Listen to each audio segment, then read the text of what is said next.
People are in a state in which these days when they encounter one another as a form of greeting, they can no longer ask each other, how are you? What you make the films that you make come out of your own heart.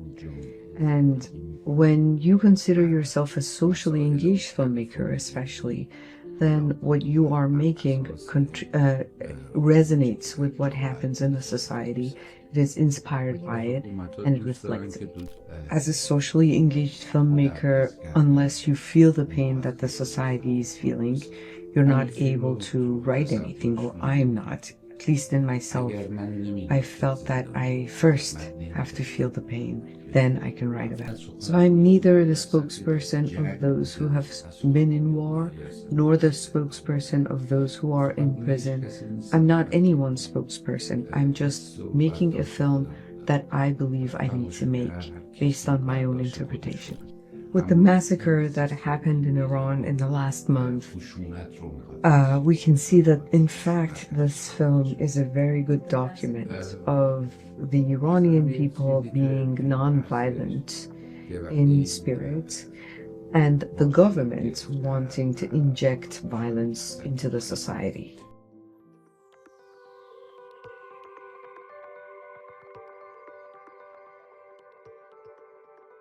Congratulations on your 2 Oscar nominations.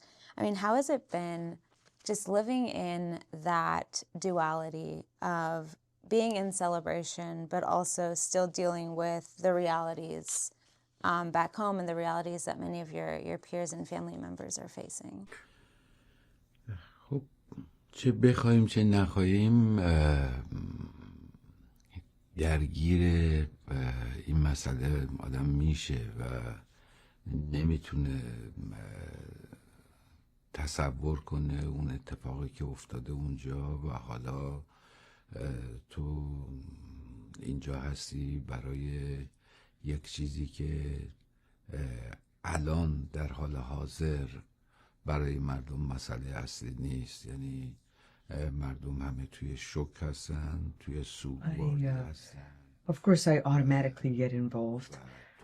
People are in a state of shock and mourning, and of course I am also having my thoughts and mind there. And this is not to say that I don't have the energy, but when I have to participate in these celebrations, my spirits are not as high as they normally would be. People are in a state in which these days when they encounter one another as a form of greeting, they can no longer ask each other, how are you? It's this very simple question of how are you that they have to sort of omit. And now I have to sit and talk about film in this state. It's quite a duality. I wanted to take it back a little bit just to, you know, you've been making films since the 90s. You've faced opposition for many, many years for many of your projects now, but what continues to drive you as an artist to continue to create art that is going to spark conversation, that could create change, and that is really invigorating people? ببینید دو نوع فیلمسازی ما تو در دنیا داریم، فرق نمی‌کنه، هم تو تمام کشورهای دنیا به نوعی هستش. یک نوع فیلمساز که به دنبال این هستش که چی بسازه که تماشاگر رو We only have 2 types of filmmaking throughout the world. It doesn't matter what country. One type of filmmakers look and see what the audience wants to receive and how they can keep the audience entertained and keep them seated in the movie theater. Usually 95% of filmmakers throughout the world follow this rule, and it doesn't matter where they are, from Hollywood to Bollywood, you see that this happens. And then there is another 5% of filmmakers who say that they are going to make their own film, and it is on the audience to find them and chase them. What matters is, as a filmmaker, what group you consider yourself belonging to, and what matters is that you as a filmmaker choose if you want to be in the 5% or in the 95%. When you make your choice of being in that 5%, what you make the films that you make come out of your own heart. And when you consider yourself a socially engaged filmmaker, especially, then what you are making resonates with what happens in the society. It is inspired by it, and it reflects it. Many states want filmmakers to be part of the 95% group, not part of the 5% group, because in the 5%, the filmmakers make films that, especially in dictatorships, will cause a lot of problems for the governments. When you are a socially engaged filmmaker and you make your films based on what you think should be made, then you are reflecting the needs of your society, which are the same needs as yours as a filmmaker. There, I'm not making anything special, I'm not doing anything special. I'm just reflecting something that gives energy to myself, and therefore the energy goes back to the people. And I'm also doing so with honesty. And I mean, speaking to that and choosing to be in that 5% and being a socially conscious filmmaker, when did that decision begin? At what age did you decide this is the direction I want to take with my films, and I want to speak from my heart and from this experience? من یادمه که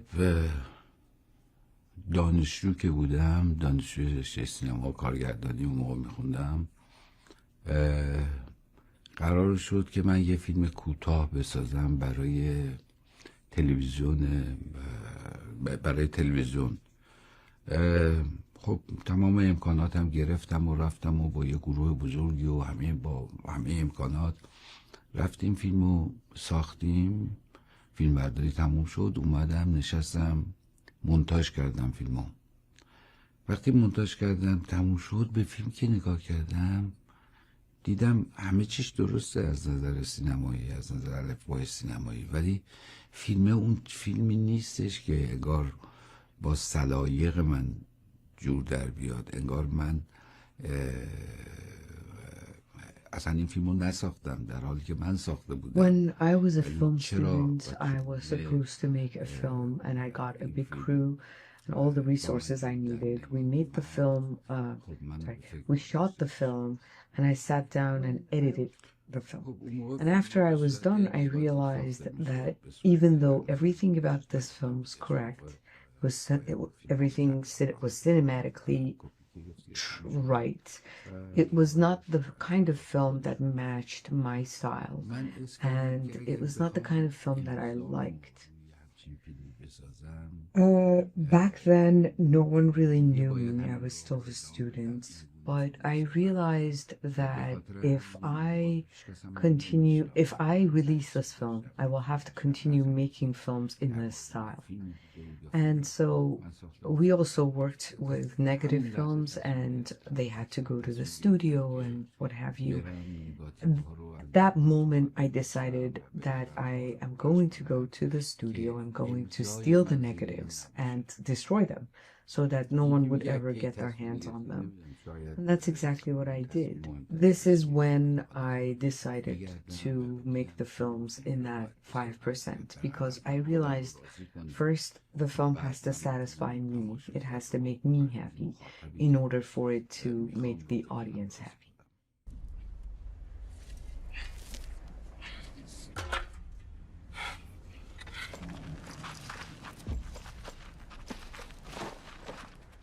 بالاخره گیرش آوردم.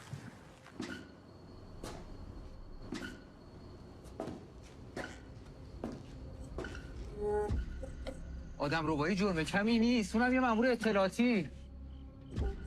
اقبال پا قشنگه، یادتون من؟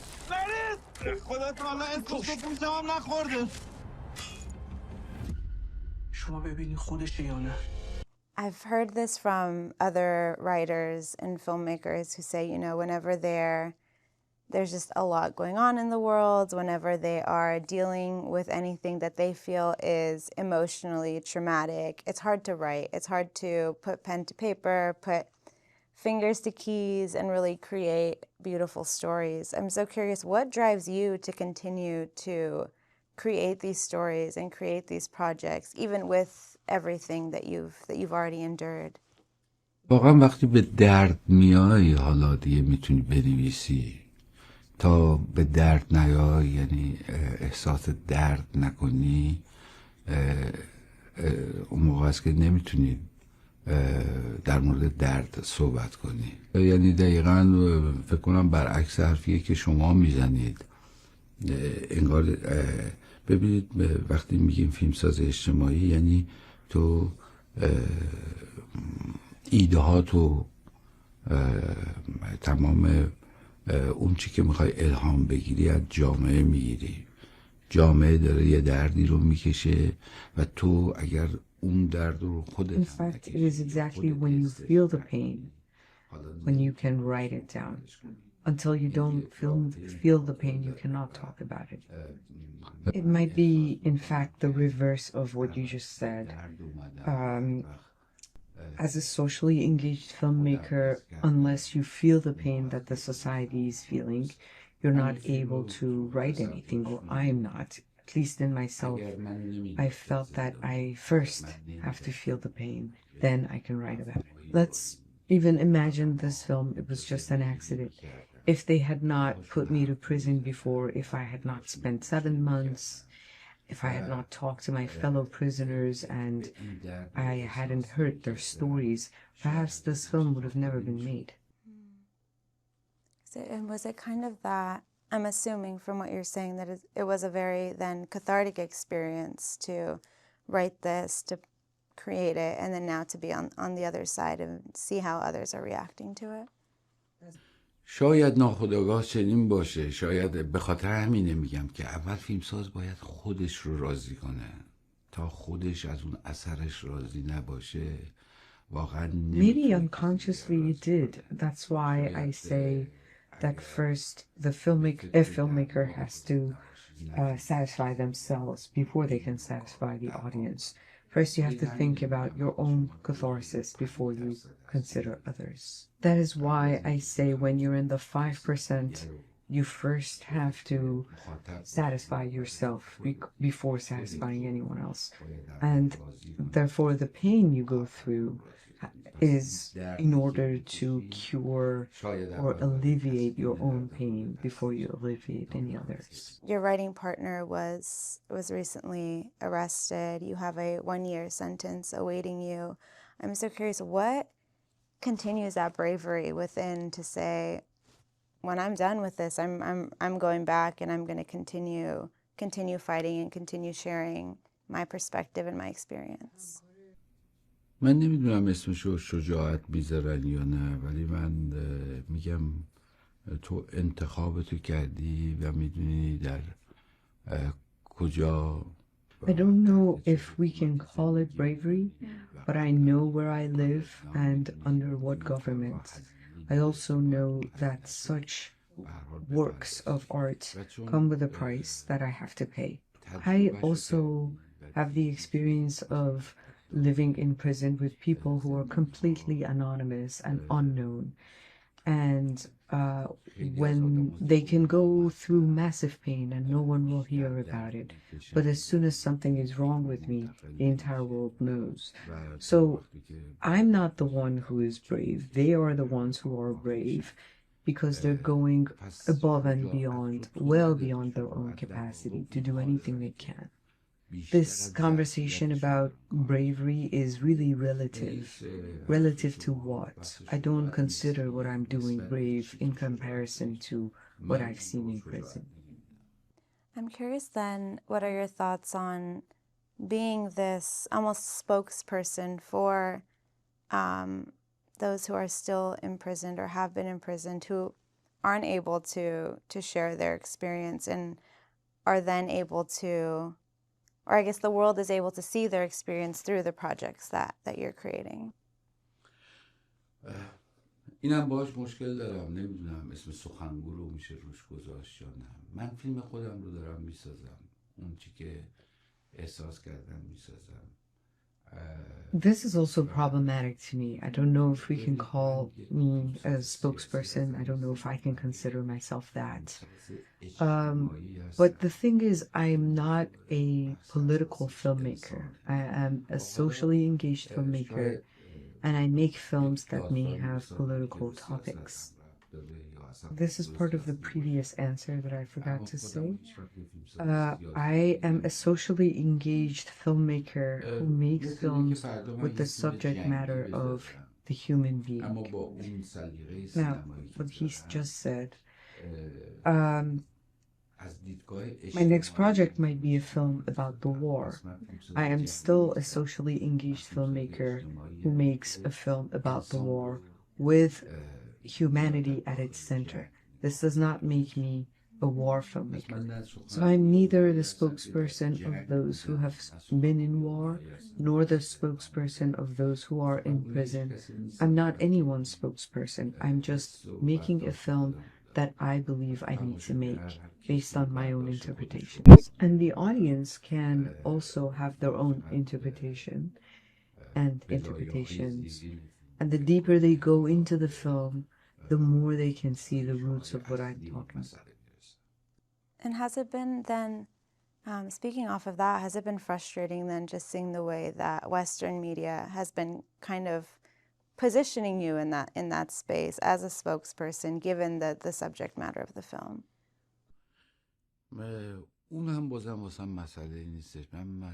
That doesn't matter to me. I do what I want to do. I do my own work, and the press and the media can have their own interpretation. And there's themes of these characters battling between forgiveness and vengeance. I'm so curious for you, what do you hope that audiences will kind of take away seeing this grappling between the characters who shared this common experience but had very different methods of how they wanted to kind of begin their healing process from it all?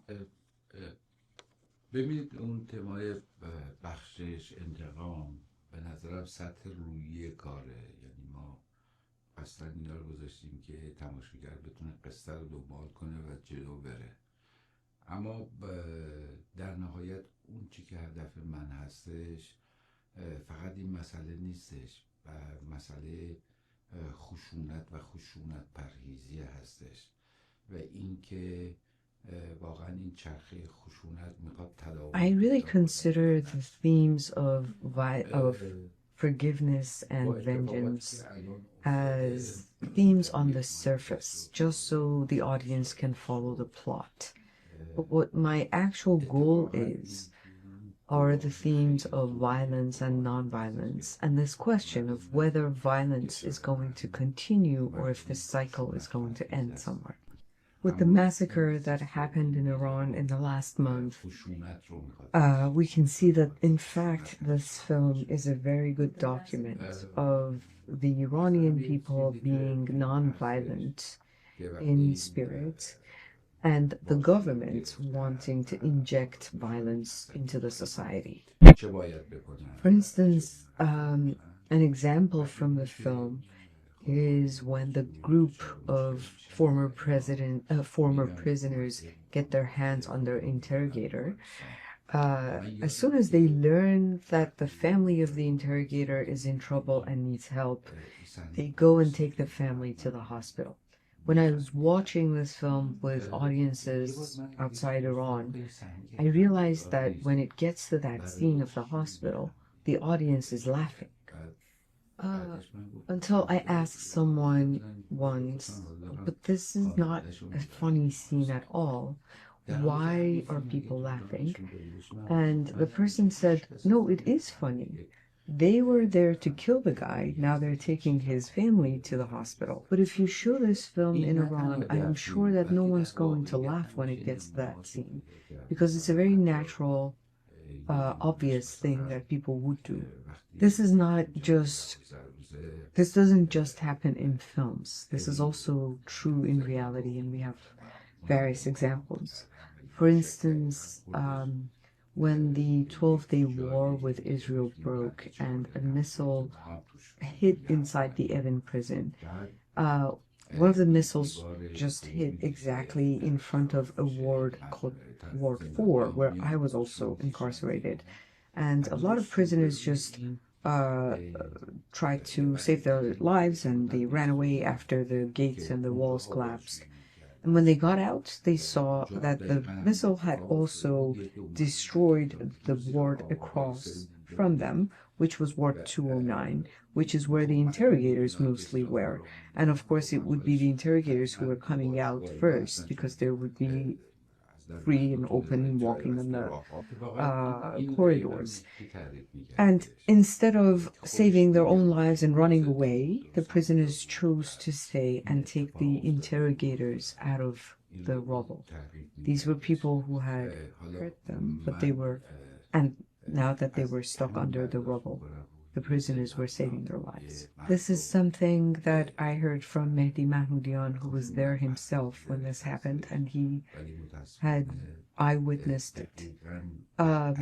It's a very good example of nonviolence in the people of Iran, and the exact opposite in its government, who wants to bring everything into violence.